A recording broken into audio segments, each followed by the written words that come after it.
G'day, g'day, and welcome back to Everlasting Summer, where we just recently escaped the mines and caves, tunnels, and made our way back to the camp, from the old camp. We found Shurik, at least. He didn't try to kill us again. He had no memory of the situation. Convenient for him. So, I sat in the deck chair and looked up at the stars. This night, they seemed to be brighter than usual. Perhaps they seemed so because not too long ago, my only source of light was a dim flashlight, and then a torch. The stars are brighter than a flashlight and obviously a torch. Well, that's quite clear.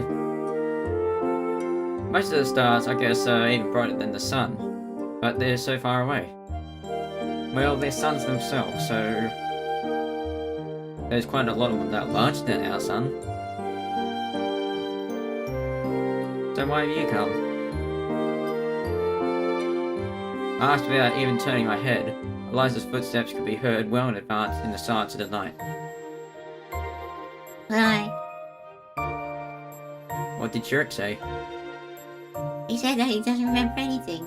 That it's unscientific and nonsense like that. I think he really doesn't remember because of shock and stress. Who am I to say? I'm not any medical professional. I was in the same boat not too long ago, but unlike him, we can remember it. I'm still in it though. Do I have amnesia? No, still me. Well then, why did you come here? Then again, I guess I knew the answer. That's exactly why I hadn't gone to sleep, but waited for her here. Oh yeah?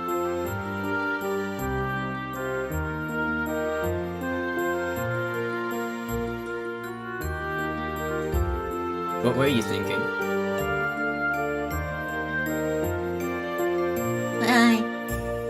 Eliza sat down next to me. Kind of thank you.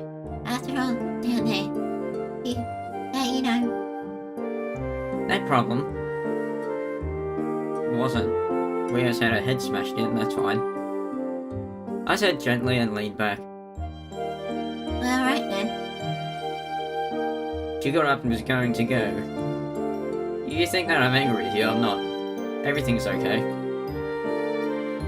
I didn't actually think that. Okay. Eliza got worked up. She gets worked up easily. Fine then. Okay. Yeah? Then,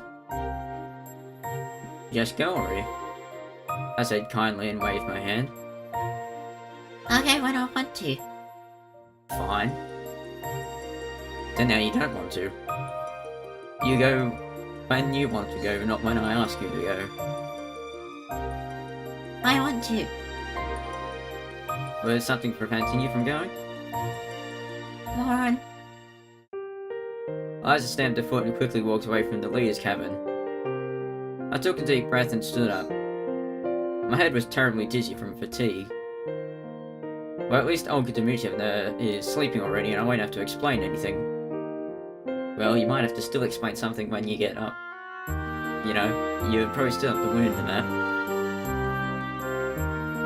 However, it wasn't that easy. The camp leader was standing in the middle of the room and was obviously preparing for a lengthy conversation. Or rather, for a debriefing. Would you care to explain? Please explain. What's the matter?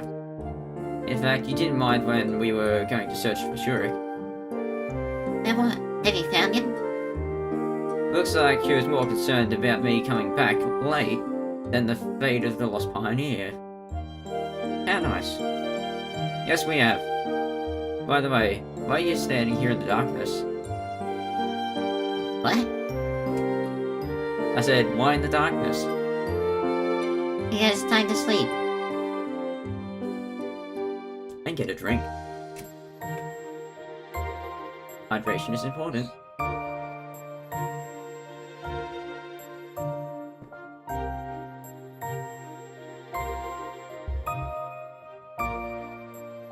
I couldn't agree with her more, although I was slightly surprised by such an abrupt mood swing. So, no questions? I just barely stumbled to my bed and collapsed on it without undressing. But still, Eliza. What about her? Yeah, what about her? I just didn't know what I should think of her. It wasn't because she'd been acting strange recently. No, on the contrary, all of her behaviour was quite consistent and understandable. Even her returning to thank me. I thought of Eliza much more than anything else that had happened tonight. Although, if you get down to it, there was something supernatural about it. Was there? Uncomfortable, sure. Frightening, even spine-chilling, sure. Something related to my arrival here, hardly. These thoughts put me to sleep. Good night. See you in the morning, I guess.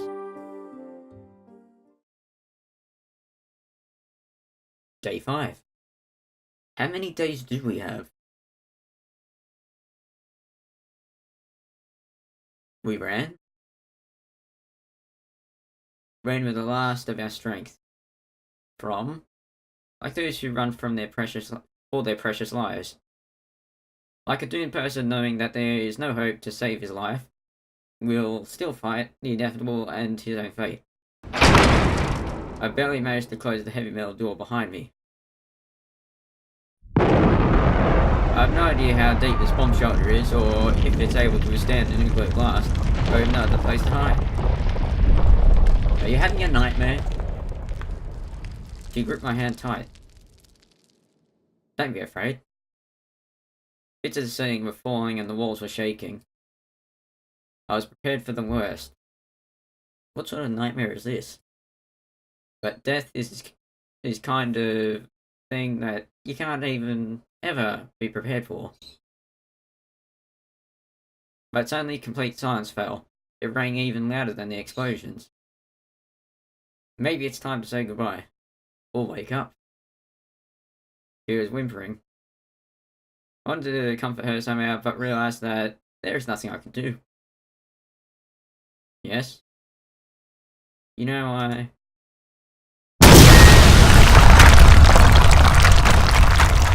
Loud enough? A horrible bang almost split my eardrums. It seems that I'm under a piece of collapsed ceiling, but I don't feel any pain. Is this maybe because it's a dream? Or are you in a bus crash and you're just imagining this whole camp? Could that be it? All I want is to not let her go.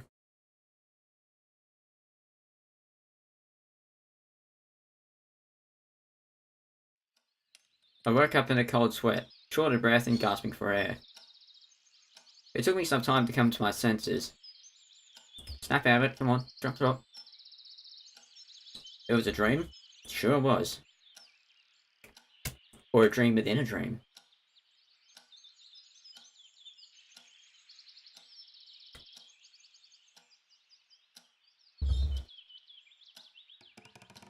It was just a dream. Yes, it was. My questioning mind, however, refused to believe it.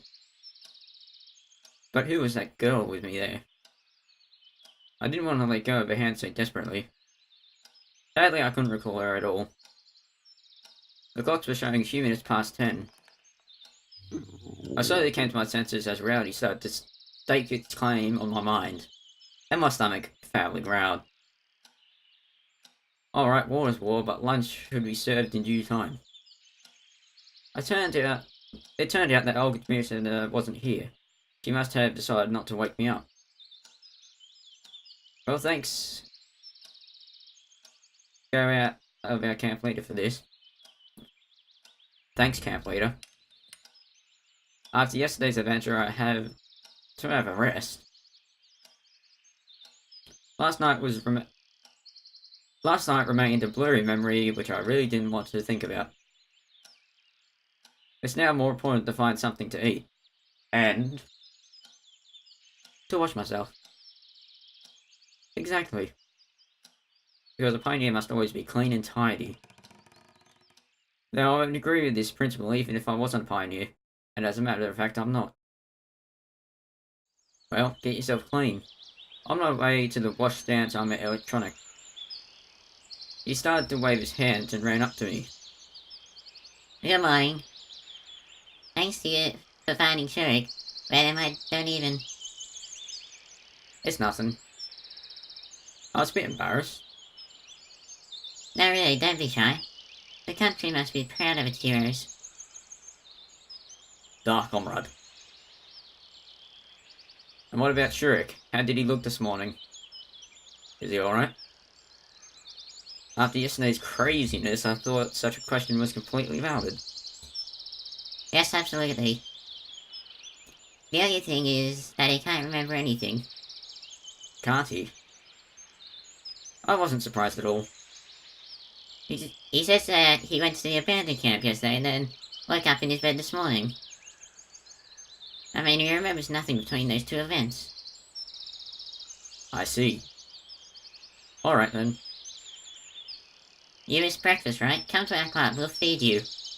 I have something special. Edrak smiled in a conspiratorial way. It's not poison, is it? You're not gonna spike me? Thanks, I'll come, probably. I had to wash myself first anyway. We'll be waiting. Okay. He waved at me and left to carry out his own business. I'll see you then, I guess. There was nobody near the washstand. There was nothing there either. The water turned out surprisingly warm today. Should that matter? It's been warmed up already, I guess. Then you should be able to have a nice, warm, relaxing wash.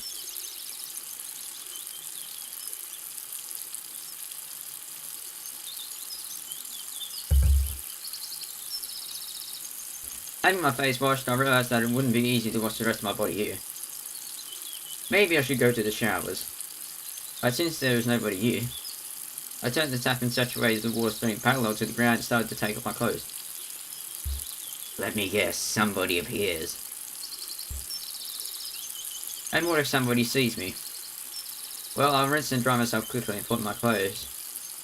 The water, which seemed warm on my hands and face, felt bone-chillingly cold in my body. The whole washing process took no longer than 10 seconds, and I started myself quickly afterwards. But I didn't manage to finish anyway. There were voices coming from the direction of the footpath. The only solution came to me in a split second. I grabbed my clothes and dashed for the bushes. A moment later, Eliza and I appeared near the washstands. You could have done it by yourself. Why did you bring me here? It's a big deal for you. Fine, let me. I peered at them, noticed that they were both covered in red paint. What a surprise.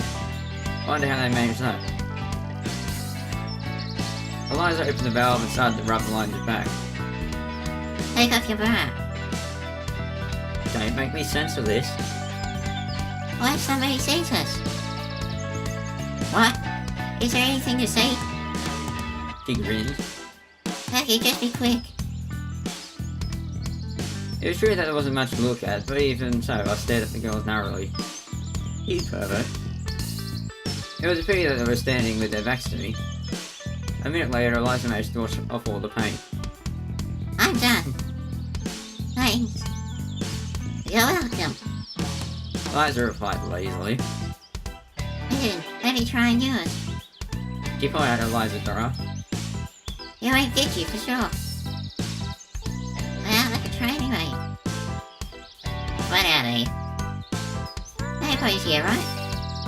Eliza looked my way and smiled up archly. I was absolutely sure she couldn't see me right in these bushes. What? What up with the nonsense? Anya wasn't listening to her anymore and grabbed Eliza's bra with a dexterous move instead. Now to confess, I had something to look at. I watched the two girls chase one another around the washstands with bated breath. Liza covered her breast with a hand that I could barely see anything at all. I leaned forward and started over a stone falling out of the bushes. Liza and Lion just stood frozen, staring at me. I tried to cover my nudity with a face. The tableau lasted for a few seconds, and Liza took her shirt and sat up for it on an instant. Her face gone from red to purple. It looked like she would explode with a nuclear blast any second. The only thing I wanted was to disintegrate into atoms and to get as far from the epicenter as possible. He was seeing it the whole time. No. He was seeing it the whole time. So she noticed me then. Yes, me, and I. Well, I accidentally. If you know what I mean. Liza rapidly. Carrying my butt in one hand and holding my clothes with the other, I ran into the woods. It seemed the best solution for me at that time. As showing up naked in the middle of the camp was accompanied by two screaming girls wasn't a good idea. I ran without looking back, and stopped a few minutes later to catch my breath. It seemed that there was no pursuit, so I managed to save myself. But at the cost of lacerated scratches and bleeding feet, as I had no time to put on my boots, I sat on the tree stump inside. Sometime later, having dressed already, I left the forest. I need to decide what to do next. My feet are hurting, so I should go straight to the infirmary. But on the other hand, my stomach isn't going to wait either. Maybe I should accept Electronic's invitation, or head to the canteen and hope to find something left to eat there.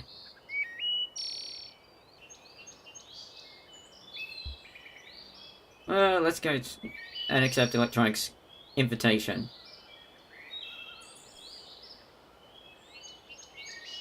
Feels like go back to the forest. I was desperately hungry. I always took good care of my health, and even better care at the times when something started to hurt badly. And now I was able to walk and my feet weren't even hurting much. So my feet will heal up eventually while my hunger can't wait. I decided to take advantage of Electronic's invitation. In the end, knowing local pioneers, it was smart to assume that there wasn't even a piece of stale bread left at the canteen. And the Cybernetics Club actually somewhat owed me. With such thoughts, I approached the club's building, and heard screams coming from in it. Okay, what's happening? I tried to listen closely, but couldn't figure out anything. Give it back. No way. Lanya was running around the room with a coil of wire in her hands, chased by Shurik. Guys, I'm sorry to interrupt you, but... Give it back. They didn't even give me a bit of attention. No, I won't. Shurik completely caught up in the chase, slipped past me, almost knocked me down.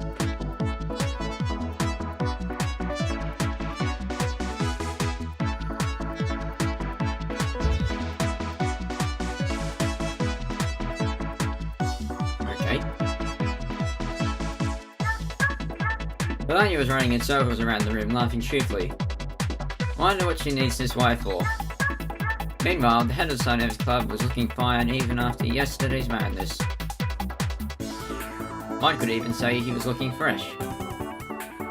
But this probably wouldn't help him to catch Melania. She was smaller, more agile, and faster after all. She could easily drive him to exhaustion. Hey.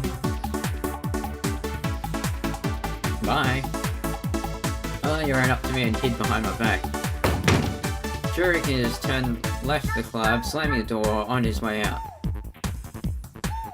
He was offended, it seems. Hey, what's wrong with you? You ain't catch me. She looked at Electronic, who was silently observing all this silly running, and stuck out her tongue at him. Semyon, take the wire away from her. If I don't need it, why do you need it in the first place? You don't have enough wire or something? He was trying to catch Melania, who was hiding behind me. He moved to the right while she moved to the left. He moved to the left, and she moved to the right.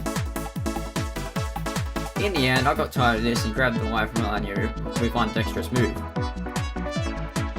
Give it to me, get it back. She shouted resentfully. No, I won't. Stop horsing around. Stop being silly. I held the wire above my head so Melania, with her height, couldn't possibly get it. Thank you. Okay, fine. She snorted and turned away from me. Why do you need it in the first place? It's none of your business. Melania looked at me slyly. You want me to tell everybody that you... I shut her mouth with my hand and dragged her along to the exit. Okay, we need to go. I told her I cried while giggling stupidly. Where you come from? Once outside, I let the kicking Melania free. Hear me out. Realised that it was an accident. Even more so, it was caused by you. I know nothing. Facts are facts, you're watching us. Oh well, Dimitri, I think. On one hand, I did not want to care in the slightest what the camp leader would say, but on the other, everything was against me and my position. It would be better to not get myself into such a situation. Fine, maybe we could make a deal somehow. She started to think. I know. I anticipated the worst. You bring me the wire. But what do you need it for? I need it for my needs. Okay, let's assume I get it. You won't tell anybody? I give you word of pioneer. Whatever that means. I could hardly believe her. But on the other hand, it was just a coil of wire, so why shouldn't I try it? And with that, that's all the time we got for this episode. I'll accept or refuse later. If you enjoyed it, leave a like. If you enjoy what I do, why not subscribe? With that said, thanks for watching, have a fantastic day, be sure to tune in next time. Cheerio!